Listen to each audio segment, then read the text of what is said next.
Hello, this is Jitendra Singh. मैं आपको अब एक वैकेंसी के रिगार्डिंग कुछ बात करना चाहता हूँ। उसका नाम है FCI, means food corporation of India. Food corporation of India. इस बार इसकी वैकेंसी जो है वो बहुत ही बल्क में आ रही है। अप्रॉक्स 5 से 6K, यानी कि 5 से 6,000 तक आ रही है वैकेंसी। उस वैकेंसी का जो नोटिफिकेशन है वो अप्रॉक्स जो नोटिफाई है, नोटिफिकेशन अप्रॉक्सीमेटली आ जाएगा वो नवंबर दिसंबर में। नोटिफिकेशन जो है वो नवंबर दिसंबर में आ जाएगा। और जो इसका प्रिलिमिनरी एग्ज़ाम है यानी फ़ेज़ 1, वो यानी फ़ेज़ 1 जो हो जाएगा वो अप्रॉक्स फ़ेज़ 1 है, वो लग जाएगा जनवरी एंड फरवरी में।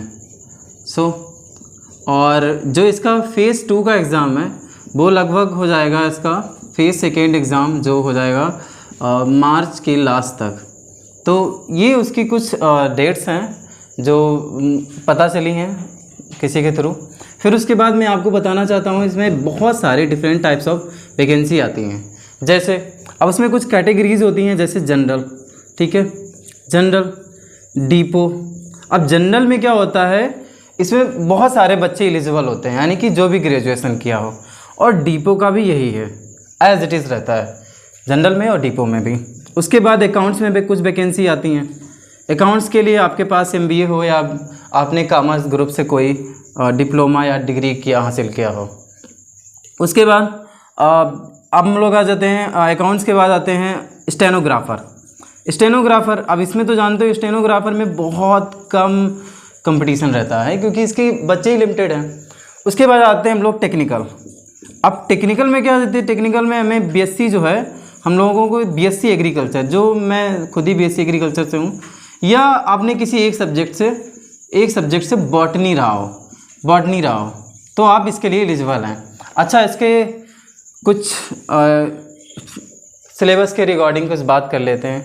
अच्छा, फ़ेज़ 1 में जो सिलेबस है वो हमारा रहेगा सिलेबस में 4 कैटेगरीज़ में। फ़ेज़ 1 में कौन कौन सी कैटेगरीज़ हैं, वो है हमारा इंग्लिश। और एक अच्छी बात यह है कि इसको जो कंडक्ट कराता है वो है IBPS।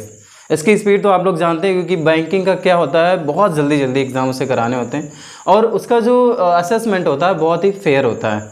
सो हम लोग बिलीव करते हैं बहुत ज़्यादा, पूरा इंडिया उन पर बिलीव करता है। English, GK, math and reasoning, जो ये होते हैं वो 25-25 मार्क के होते हैं।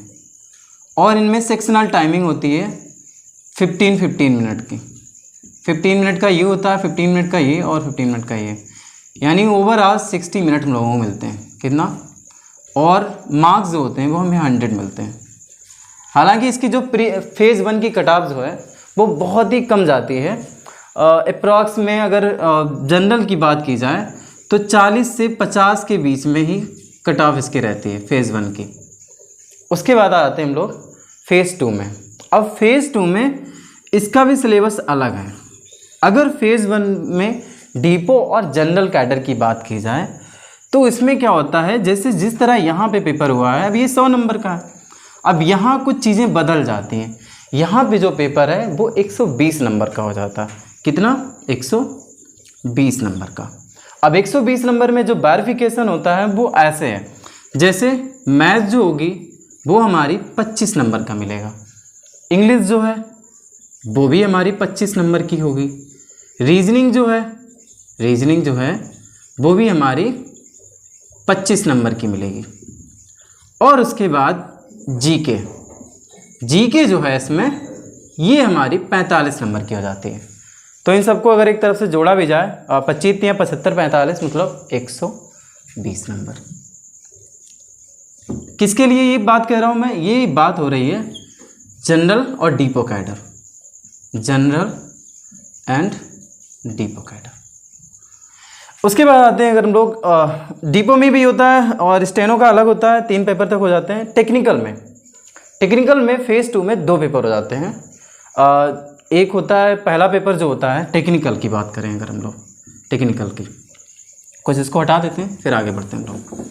टेक्निकल की अगर हम लोग बात करते हैं तो उसमें दो पेपर हो जाते हैं, 2 फेज़ में पेपर होते हैं। जैसे पहला होगा वो भी 120 नंबर का होगा, उसमें भी एज इट इज़ जैसा ये पेपर दिया हुआ है एज इट इज़ यहाँ पर भी 120 का डिस्ट्रीब्यूशन रहता है पेपर फर्स्ट। और पेपर सेकेंड का क्या रहता है, पेपर सेकेंड, इसमें भी 120 मार्क का आता है मार्क, और क्वेश्चन जो रहते हैं वो 60 रहते हैं। क्वेश्चन का नंबर जो होता है वो कितना होता है 60, यानी एक क्वेश्चन 2 मार्क का होता है। हालांकि अगर इसकी बात की जाए टेक्निकल की, इसकी कट ऑफ बहुत कम रहती है, यानी आउट ऑफ 240 में 100 अगर कोई लाता है 100 number then will be selected him selected.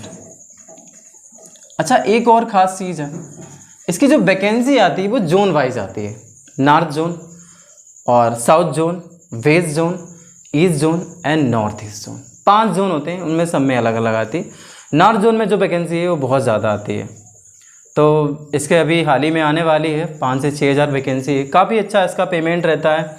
अब इसकी ग्रेड्स में वैकेंसी आती है, जैसे क्या होती है फर्स्ट ग्रेड पे उसमें जो रहती है वैकेंसी उसका नाम होता है असिस्टेंट जनरल मैनेजर यानी एजीएम की। सेकेंड जो होता है ग्रेड सेकेंड यानी G1 जी सेकेंड में जो होती है वो मैनेजर की होती है। मैनेजर की वैकेंसी जो पोस्ट होती है वो लगभग पीसीएस के बराबर की होती है, उसका पेमेंट काफ़ी अच्छा रहता है। फिर ग्रेड थर्ड, अब जो मैं 5-6 हज़ार वैकेंसी बता रहा हूँ आपको 5 से 6 हज़ार, वो ग्रेड थर्ड की वैकेंसी है, क्योंकि ग्रेड थर्ड जो होती है वो लेवल 5 की होती है, इसे एजी थर्ड भी कहते हैं। क्या कहते हैं, एजी थर्ड कहा जाता है। तो आप लोगों को ये सारी चीज़ें समझ में आई होंगी। आई होप कि मेरे द्वारा जो भी इन्फॉर्मेशन दी है वो ठीक लगी होगी। तो इस चैनल को आप लाइक करें और सब्सक्राइब करें, अच्छा लगे तो लोगों को शेयर करें। Thank you so much.